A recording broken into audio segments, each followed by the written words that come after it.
La revue Limite est née de rencontres il y a à peu près 1 an et demi, avec notamment Gauthier Besse, qui est l'actuel directeur adjoint de la revue.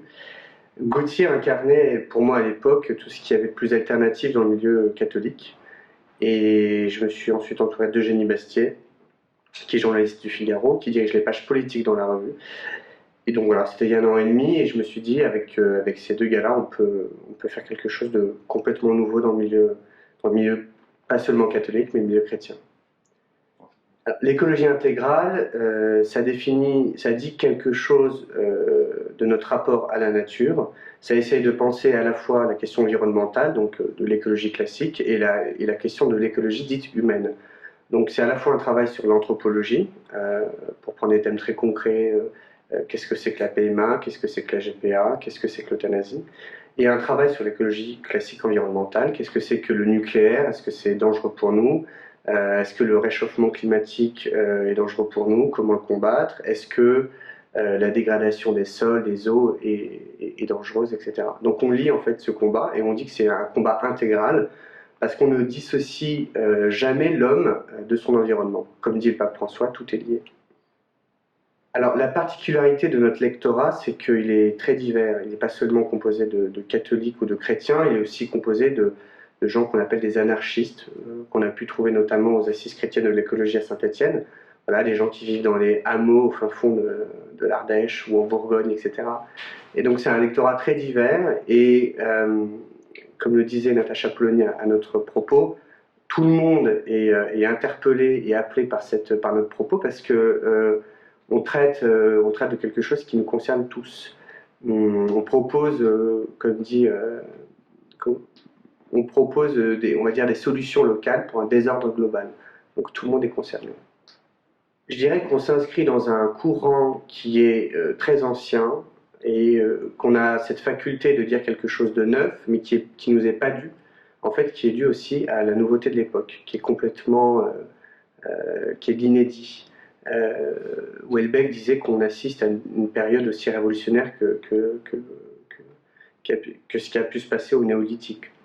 Donc, si on dit quelque chose de neuf, c'est pas vraiment de notre faute. En fait, on ne fait qu'un diagnostic de l'époque. Notre tradition, elle est très simple. On a beaucoup lu les anarchistes révolutionnaires, des gens comme Orwell, des gens comme Christopher Lasch aux États-Unis, des gens comme Simone Weil, des gens comme Ivan Illich, voilà, des décroissants, des écolos radicaux. Et voilà, donc c'est notre tradition de pensée qui n'est pas forcément d'inspiration, de source chrétienne, mais qui n'est jamais contradictoire, du moins avec le magistère de l'Église. Donc alors après, c'est au lecteur de juger. Alors on nous dit souvent qu'on brouille les pistes. La réalité c'est que, comme je disais juste avant, l'époque est complètement elle-même brouillée. Donc on fait simplement un diagnostic. Les gens, certains disent qu'on est des réacs, mais aujourd'hui, vous savez, tout le monde est réac. À partir du moment où vous décryptez la réalité, vous êtes un réac.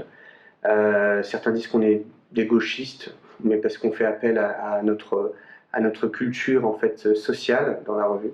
Et donc on passe pour des gauchistes. On est aussi des lecteurs de Marx. Donc, mais il se trouve que Marx est un très bon auteur aussi pour décrypter la réalité. Voilà, donc le constat c'est simplement qu'on n'est ni de gauche ni de droite, ni du centre. On est soit en dessous, soit de là, mais dans les faits, il y a autant de gens qui viennent de la gauche, de l'extrême gauche, que de la droite. Et donc ce sont des gens qui ont à peine 25 ans et qui n'ont soit jamais voté ou qui n'appartiennent à aucune caste. Et le résultat, ça donne un feu d'artifice. Et on se retrouve en réalité sur une vraie chose, c'est, je dirais, d'abord la question du libéralisme économique et sociétal. Donc là, tout le monde est d'accord là-dessus, peu importe d'où vous venez. Et la deuxième, c'est la question du transhumanisme. Pour nous, le clivage, en fait, est en train de se déplacer à nouveau. On n'est plus dans un clivage classique gauche-droite, on est dans un clivage transhumaniste bioconservateur. Donc c'est ça le nouveau clivage. Comme je dis souvent, demain, les robots ne seront ni de gauche ni de droite. Vous serez soit un robot, soit un être humain. Voilà.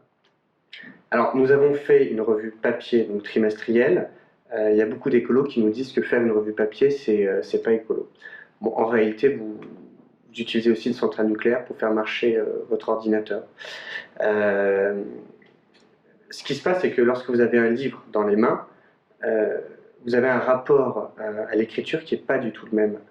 Par exemple, on nous a dit dès le départ, ah c'est incroyable, quand on ouvre votre revue, on a l'impression d'avoir eu il se passe un événement en fait. Quand vous avez un livre ouvert sous les yeux, il se passe un événement que vous n'avez pas lorsque vous êtes devant un ordinateur, devant un écran.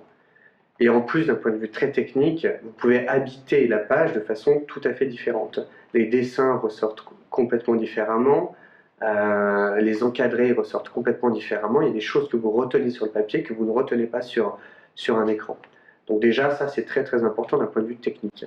D'un point de vue, je dirais, anthropologique, le rapport au papier vous conduit vers une démarche qui est une démarche lente, qui est une démarche qui prend son temps, qui est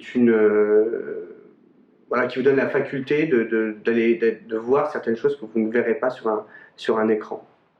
Et donc, je ne sais pas si c'est réac, mais en tout cas, d'un point de vue technique, c'est un peu plus professionnel que faire un simple billet de blog. Voilà.